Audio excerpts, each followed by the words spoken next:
आउज़ुबिल्लाहिमिनश्शैतानिर्रजीम बिस्मिल्लाहिर्रहमानिर्रहीम। अस्सलाम वालेकुम dear students. We will start lecture number 7. Topic is sexual reproduction in flowering plants. इसका हम पार्ट पढ़ेंगे नेक्स्ट, पॉलिनेशन।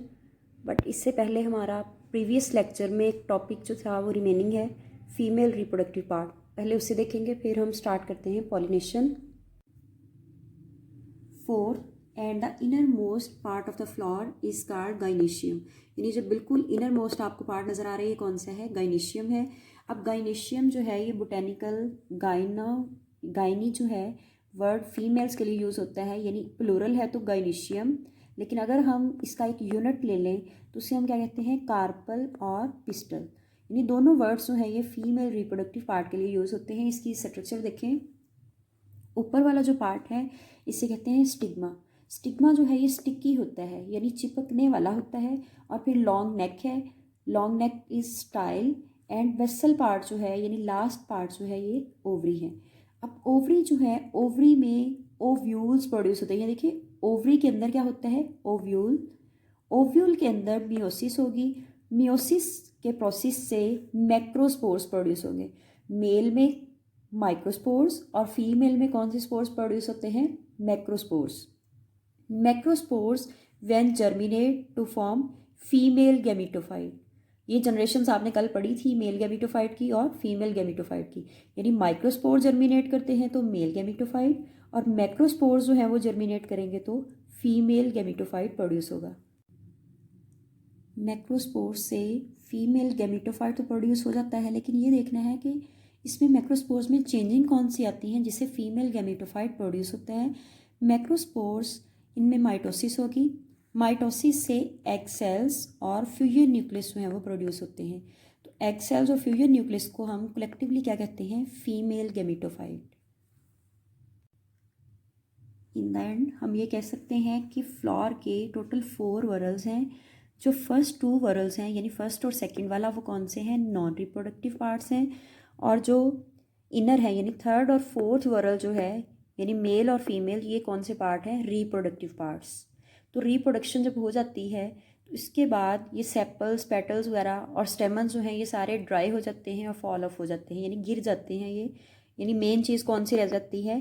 गाइनेशियम यानी कार्पल रह जाती है। बाकी जितने भी पार्ट्स हैं वो सारे ड्राई होने के बाद ख़त्म हो जाते हैं यानी गिर जाते हैं। डिफाइन देखें पॉलिनेशन की। Transfer of pollen grain from the anther to the stigma is called pollination.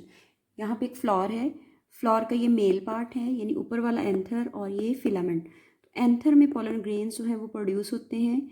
ये पॉलन ग्रेन्स जब मेच्योर हो जाते हैं तो यहाँ से एंटर होते हैं ओवरी के अंदर, यानी स्टिग्मा से ओवरी के अंदर एंटर होने का ये जो एक प्रोसेस है इसे हम क्या कहते हैं? Pollination.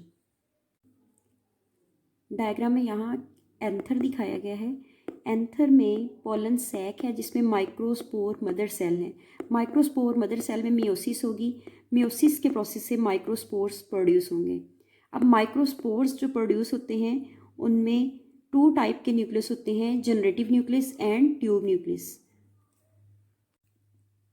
This is also called male gametophyte.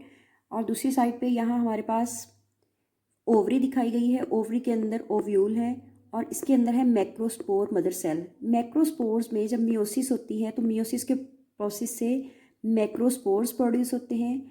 Further मैक्रोस्पोर्स जो हैं वो माइटोसिस के प्रोसेस से गुजरते हैं और एग सेल और फ्यूजन न्यूक्लियस प्रोड्यूस होते हैं। दिस इज कलेक्टिवली कॉल्ड, यानी एग और fusion nucleus also called female gametophyte. Again हम मेल गैमेटोफाइट की तरफ आते हैं। जनरेटिव न्यूक्लियस जो है वो 2 स्पर्म्स जनरेट करता है, जबकि ट्यूब न्यूक्लियस जो है ये पोलन ट्यूब कंस्ट्रक्ट करेगा। अब पोलन ट्यूब जो है इसका क्या फ़ायदा है? पोलन ट्यूब जो है ग्रो करती है। जैसे जैसे ये ग्रो करती हैं और ये ओवरी के अंदर एंटर हो जाती हैं। ग्रो करने के साथ अब जब ये ओवरी के अंदर एंटर होगी तो इसके अंदर एक तो ट्यूब न्यूक्लियस होगा और साथ में 2 स्पर्म्स होंगे। तो ये ओवरी के अंदर फाइनली एंटर हो जाते हैं, यानी हम कह सकते हैं कि स्पर्म्स जो है वो ओवरी के अंदर एंटर हो चुके हैं। अब 2 में से 1 स्पर्म जो है वो फीमेल गैमेटोफाइट का जो एग है उसके साथ कंबाइन होगा या फ्यूज़ होगा, यानी 1n स्पर्म है या 1n एग जो है ये मिलके क्या बनेगा, जाइगोट 2n यानी डिप्लाइड जाइगोट बन जाएगा। अब दूसरा रिमेनिंग जो स्पर्म था वो फ्यूज़ करेगा किसके साथ, फ्यूजन न्यूक्लियस के साथ। एज यू नो कि फीमेल गेमेटोफाइट में अभी हमने देखा है कि फ्यूजन न्यूक्लियस होता है और साथ में एग होते हैं। तो ये फ्यूजन न्यूक्लियस क्या होता है, ऑलरेडी डिप्लाइड है, और ये स्पर्म क्या है, हैप्लाइड। 2n 1n टोटल कितने हो गए, 3n, यानी अब ये क्या बना देगा, एंडोस्पर्म न्यूक्लियस। तो इससे हम ओवरऑल या कलेक्टिवली क्या कहेंगे, डबल फर्टिलाइजेशन।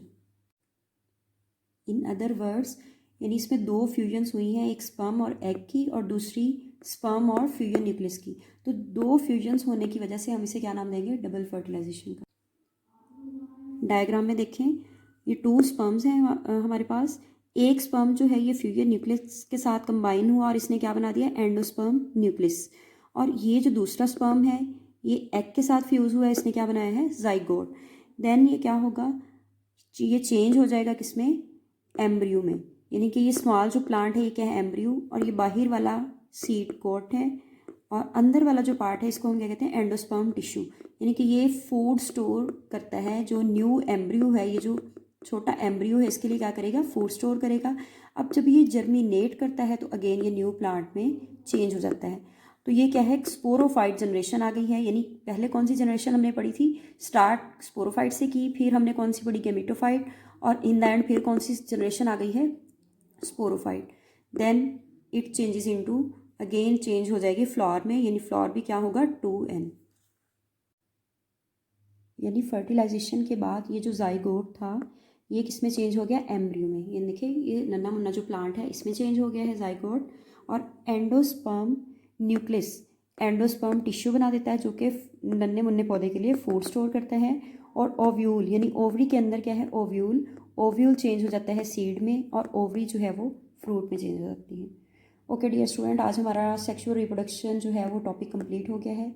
अच्छी तरह से तैयार कीजिएगा और डायग्राम की प्रैक्टिस भी कीजिएगा। अल्लाह हाफिज़।